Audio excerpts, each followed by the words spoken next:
He said, and I thought of him when you start going through the means of valuing organizational effectiveness.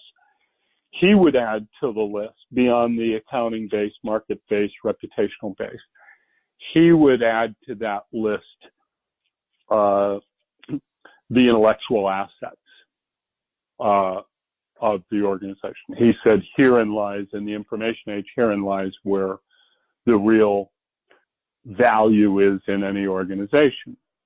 And where I wanted to go back to, Jack, was saying not putting organizational effectiveness and employee well-being on two different sides of the ledger is to ask the question, is that not another way of measuring?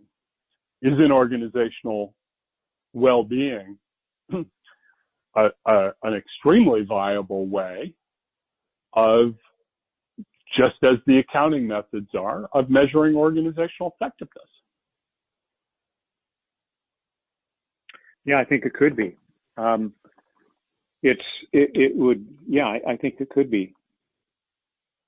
The thesis would be that in the modern economy, the fluidity with which people change jobs, change tasks, etc., and we could add a whole bunch of other variables here, that in fact the heart of organizational success, that's where I was going earlier, to try to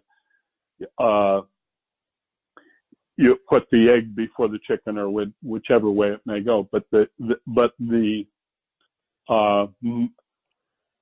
engine, the driver, the enabler of all organizational success in the modern economy emanates from the well-being, the organizational well-being of employees. Just to, rather than, because respect is out there. You know, you've developed the framework, and if we're moving from representing the validity of that framework to now using it, what conclusions do we draw? How can we present a different paradigm that, in fact, at the end of the day, how this bridges back to the popular appeal, there is a very popular and appealing notion with all success emanates from the well-being of employees. Am I oversimplifying, do you think? Well,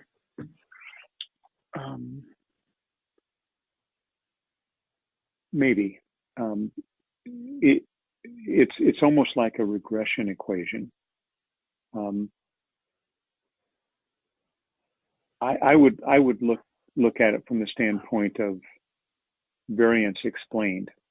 We're not explaining all of the variance in organizational success by knowing how engaged or fulfilled a workforce is. Right. But yeah, I did oversimplify that. Yes. We're explaining a significant portion, or we're explaining a significant portion. So there are other things that come into play in value creation. Things like, I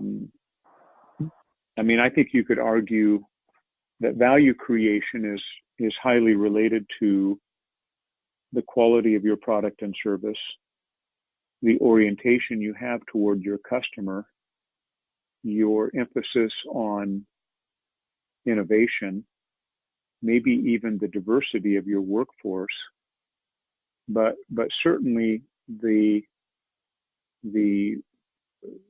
quality of the technology that you rely upon. And I don't mean just information technology, but it's do things right. work the way they're supposed to work, kind of technology in a more classic sense. To me, those are attributes that characterize or predict organizational success from the standpoint of value